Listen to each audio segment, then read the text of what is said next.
Hello student, कैसे हैं आप लोग। उम्मीद करता हूं कुशल मंगल होंगे, खुशी पूर्वक होंगे। आपके अपने चैनल सिलेक्शन इंडिया एकेडमी में आप सभी स्टूडेंट्स का स्वागत करता हूं, अभिनंदन करता हूं। जैसा कि आपको पता है, सीटेट एग्जाम की क्लास लगातार हम आपको दे रहे हैं। बीच में कुछ छुट्टियां हो गई थी, कोई काम था इस वजह से, ठीक है ना, विशेष काम की वजह से, ठीक है ना, हॉस्पिटल वगैरह में थोड़ा सा प्रॉब्लम थी, इस वजह से आज हम फिर आपको सीटेट की 8 नंबर की क्लास लेक्चर नंबर 8 हम आपको पढ़ाने वाले हैं। और लेक्चर नंबर 8 में जो हम विशेषता पढ़ाने वाले हैं वो करेक्टरिस्टिक्स ऑफ प्लांट के बारे में, प्लांट जो होते हैं उनकी विशेषताओं के बारे में पढ़ाएंगे। साथ ही साथ क्रॉप्स के बारे में भी पढ़ाएंगे। भारत की जो क्रॉप्स हैं यहां से भी क्वेश्चन पूछे जाते ही जाते हैं, ठीक है ना। तो आप लोग कॉपी पेंसिल लेकर के, ठीक है ना, या इसका स्क्रीनशॉट ले लिया करो, नहीं तो फिर सिलेक्शन इंडिया एकेडमी जो टेलीग्राम चैनल है वहां इसकी आपको डेली क्लास पीडीएफ भी मिलती रहेंगी, ठीक है ना। लगातार वहां पीडीएफ पड़ी हुई है, हर क्लास की पीडीएफ पड़ी है, तो आप उस टेलीग्राम को ज्वाइन कर लीजिएगा, ठीक है। तो देखो, सबसे पहले जो हम पढ़ाने वाले हैं आपको एग्रीकल्चर के बारे में पढ़ाने वाले हैं। भारत में कृषि विशेषता अगर मैं आपसे बात करूं तो कृषि जो है वो वर्षा पे भी निर्भर है, सिंचाई से भी होती है, ठीक है ना। तो हर तरीके से भारत में कृषि की जाती है, ठीक है ना। अगर मैं आपसे पूछूं फसल क्या होती है, तो कह रहा जब एक ही किस्म के पौधे किसी स्थान पर बड़े पैमाने पर उगाए जाते हैं तो इसे फसल कहते हैं। मान के चलिए एक ही किस्म के मतलब जिसकी एक ही स्पीसीज, गेहूं तो पूरे क्षेत्र में गेहूं गेहूं, जौ तो पूरे में जौ, बाजरा तो पूरे में बाजरा, बहुत सारी मात्रा में जब उगाए जाते हैं इसी को हम क्या कहते हैं, फसल फसल कहते हैं, ठीक है ना। तो एक ही किस्म के होने चाहिए, जैसे गेहूं को उगा दिया पूरे के पूरे खेत में, जैसे चावल को उगा दिया पूरे के पूरे खेत में, ठीक है ना। तो इसने यही बोला है कि क्रॉप जो होती है when plants of the same variety are grow on a large scale at a place, it is called a crops. Example wheat है, राइस है, ये सब किसके अंतर्गत आते हैं, ठीक है ना। बाजरा भी हो सकता है, मक्का भी हो सकती है, ज्वार भी हो सकता है, सरसों भी हो सकती है, ये सब फसल के अंतर्गत आते हैं, ठीक है ना। उसके साथ ही अगर मैं आपसे बात करूं टाइप ऑफ क्रॉप्स के बारे में, तो फसल के प्रकार भारत में अगर मैं बात करूं तो फसलों को 3 वर्गों में क्लासिफाइड किया गया, 3 टाइप में क्या किया गया है, क्लासिफाइड किया गया है, ठीक है ना। Crops are divided into 3 categories में, ठीक है ना। कौन कौन सी 3 कैटेगरी हैं फसल की, तो ध्यान रखना। खरीफ की फसल, ठीक है ना, पूछ लेगा खरीफ की फसल क्या होती है, तो इसे मानसून फसल भी कहते हैं और वर्षा कल्बी फसल भी कहते हैं, वर्षा वाली फसल भी कहते हैं, ध्यान रखना, ठीक है ना। इसके बुआई के बारे में अगर आपसे पूछता है कि भाई ये कब बोई जाती है खरीफ की फसल, ध्यान रखना, तो जून जुलाई मंथ में ये क्या की जाती है, बोई जाती है, ठीक है ना। जब महीने गर्म होते हैं, गर्मी का महीना होता है, तब खरीफ की फसल, कई बार ये पूछ लेगा गर्म मौसम में, ठीक है ना, गर्म। और कटाई कब की जाती है, तो सितंबर अक्टूबर में मौसम हल्का सा ठंडा हो जाता है, तो उस समय इसकी क्या की जाती है, कटाई की जाती है। इसके अंतर्गत कौन कौन आते हैं, तो पूछ लेगा हार्वेस्ट कब होता है इसका, तो सितंबर अक्टूबर के महीने में। सोविंग कब की जाती है, जून जुलाई के महीने में, ठीक है ना। एग्जाम्पल अगर इसके पूछें तो धान की फसल कौन कौन आते हैं, ये पूछा जाता है बहुत ज्यादा। धान है, ज्वार है, बाजरा है, मक्का है, कपास है, मूंगफली है, ठीक है ना, तंबाकू है, गन्ना है, ध्यान रखना गन्ना भी इसमें आ रहा है, धान भी इसमें आ रहा है, सोयाबीन, मूंग, तिल, जूट, अरहर, ध्यान रखो इसमें गेहूं नहीं आया, जौ नहीं आया, जई नहीं आई, सरसों भी इसके अंतर्गत नहीं आई। कौन नहीं आया इस चीज को ध्यान रखिए, कौन है वो अपने आप तैयार हो जाते हैं, ठीक है ना। इसी के साथ अगर मैं नेक्स्ट बात करूं रबी की फसलें, तो इसे शीतकालीन फसलें वो कहते हैं। क्यों क्या कहते हैं, शीतकालीन फसलें, क्योंकि ये ठंड के समय बोई जाती हैं, अक्टूबर नवंबर महीने में, कभी कभी तो ये दिसंबर जनवरी में भी बो दिया करते हैं, 26 जनवरी तक भी बोई जाती हैं, ठीक है ना।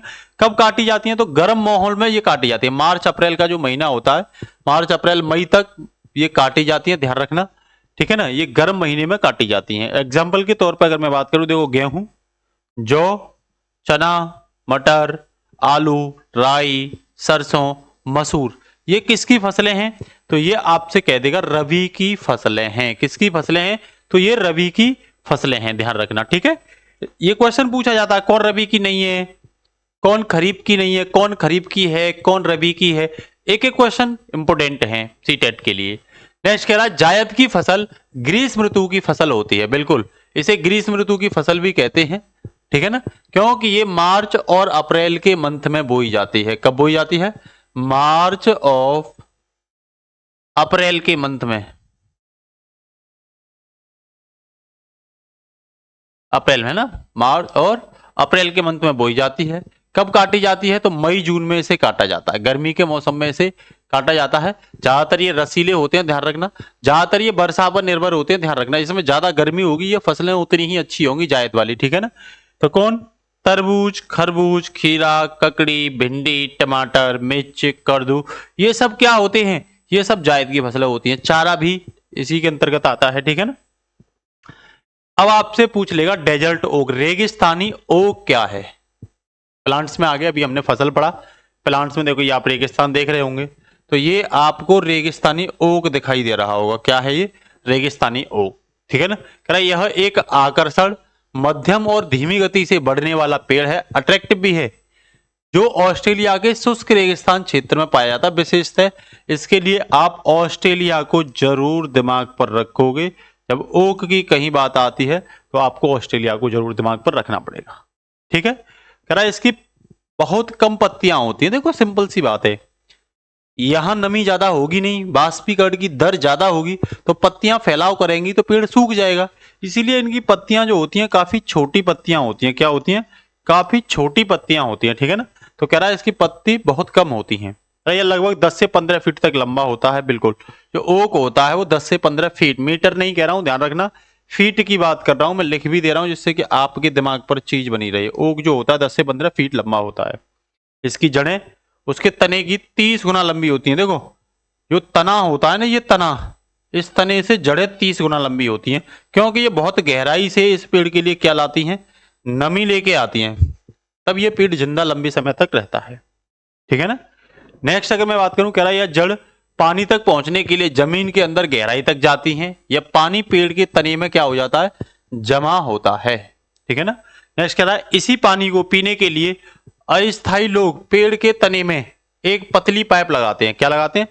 पतली पाइप लगाते हैं और फिर वो पानी पीना स्टार्ट करते हैं, ठीक है ना। नेक्स्ट है पिंचर ट्री या पिंचर पादप, इसे हम घटपर्णी पौधा भी कहते हैं।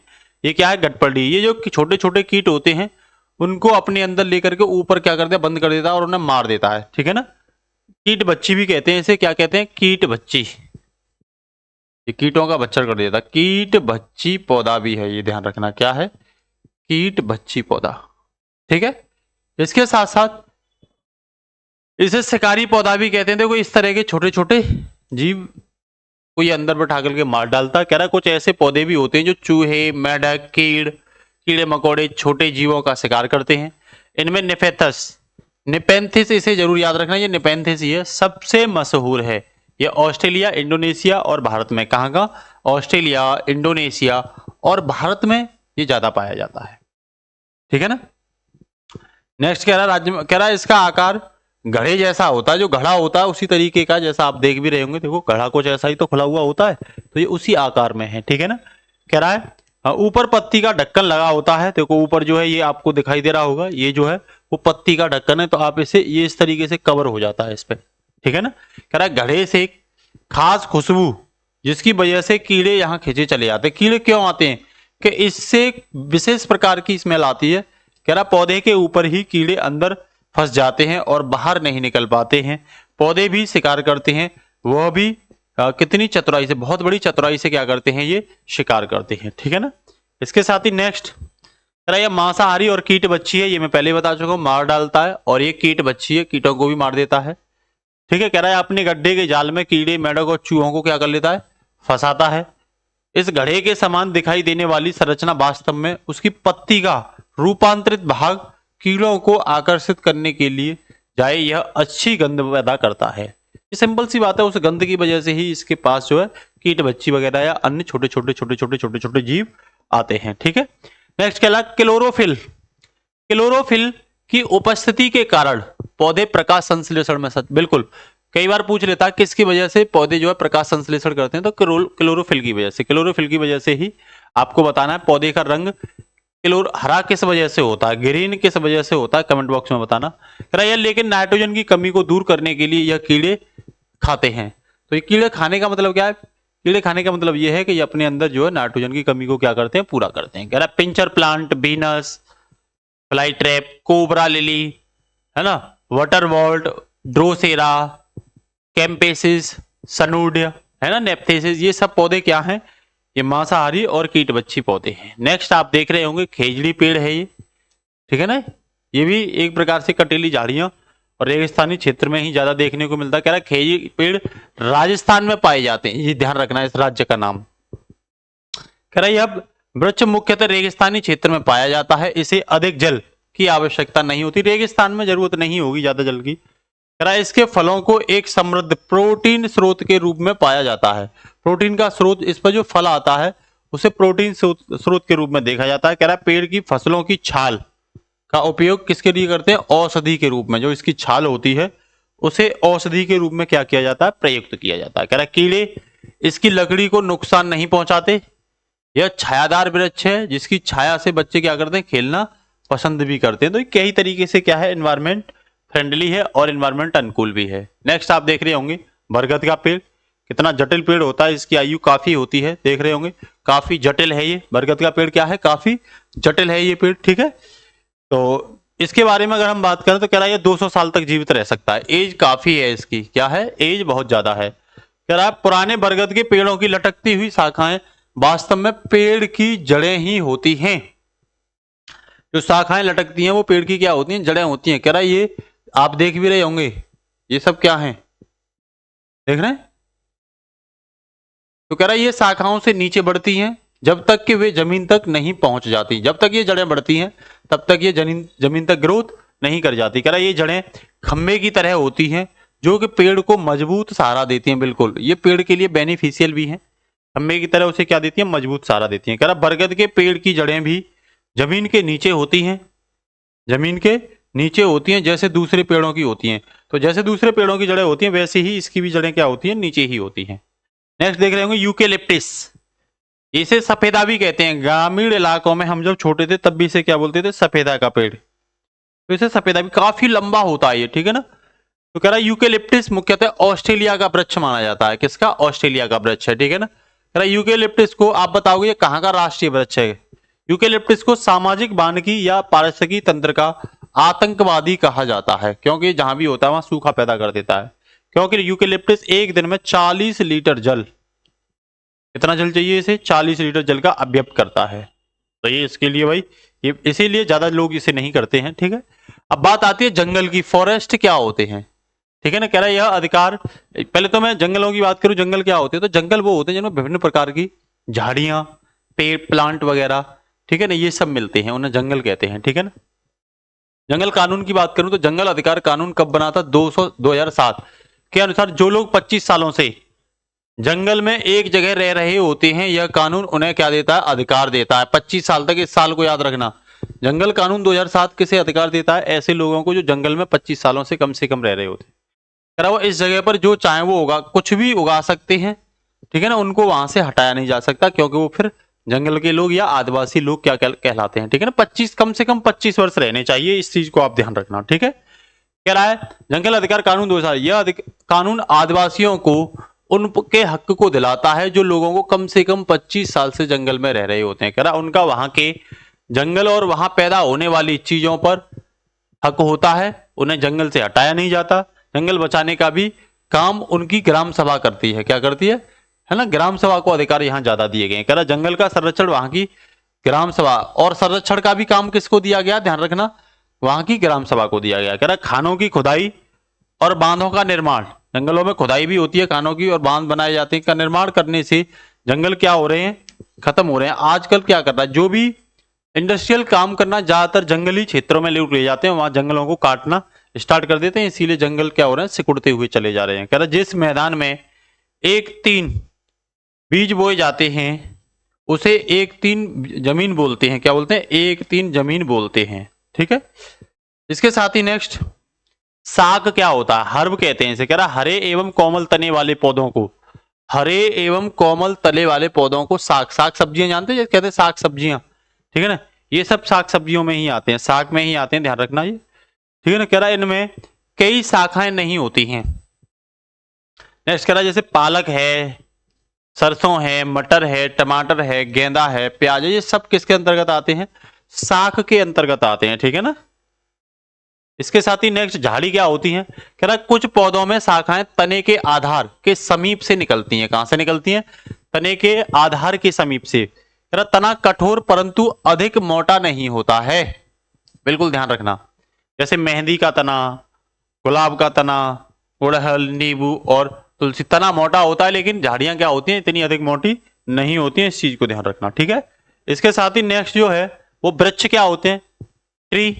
कह रहा है जो पौधे अधिक ऊंचे होते हैं, भाई ऑब्वियस बात है, जो वृक्ष होते हैं उनकी ऊंचाई अधिक होती है। कह रहा तथा मजबूत तना होते हैं, बिल्कुल झाड़ियों के तना उतने ज्यादा मोटे नहीं होते लेकिन वृक्ष के तना मोटे भी होते हैं, मजबूत भी होते हैं। कह रहा है एवं इनमें शाखाएं भूमि से अधिक ऊंचाई पर तने के ऊपरी भाग से निकलती हैं, बिल्कुल ब्रांच जो निकलेंगी ना, तने के ऊपर भाग से छोटी छोटी छोटी छोटी छोटी छोटी शाखाएं निकलती चली जाएंगी। यही पहचान होती है पेड़ की। जैसे नीम का पेड़, आम का पेड़, बरगद का पेड़, पीपल का पेड़ और किसका पेड़, चीड़ का पेड़, ठीक है। इसके साथ ही नेक्स्ट है बिसर्पी लता। क्रीपर क्या होती हैं, तो ऐसी लता जो जमीन पर फैली हुई होती हैं उन्हें बिसर्पी लता कहते हैं। कह रहा है कमजोर तने वाले पौधे सीधा खड़े नहीं हो सकते, जमीन पर क्या होते हैं, फैलते हैं, और किसके माध्यम से, बिसर्पी लताओं के माध्यम से।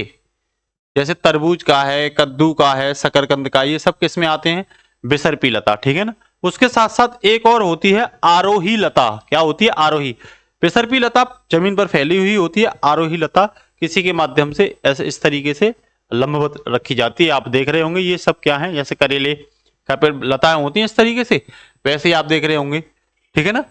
तो कह रहा है कुछ पौधे सहायता से, कुछ पौधों की सहायता से ऊपर चढ़ जाते हैं, उन्हीं को क्या कहते हैं, कुछ पौधे सहायता से ऊपर चढ़ जाते हैं, उन्हीं को हम क्या कहते हैं, आरोही लता कहते हैं, क्लंबर कहते हैं। जैसे अंगूर की लता, खीरा की, मनी प्लांट की, आप देख रहे होंगे ये क्या है, मनी प्लांट है, ये भी आरोही लता के अंतर्गत आता है। किसके अंतर्गत, आरोही लता। मटर है, करेला है, ये सब किसके अंतर्गत आता है, आरोही लता के अंतर्गत। तो आज के लिए इतना ही। कैसी क्लास लगी जरूर बताना, क्लास अच्छी लगती है अपने फ्रेंड्स को जरूर शेयर करना। और सीटेट 2024 में यहां से हमारी कोशिश है कि आपके लिए क्वेश्चन जरूर ही बनने वाले हैं। नमस्कार, जय हिंद। तैयारी करते रहिए मस्त तरीके से।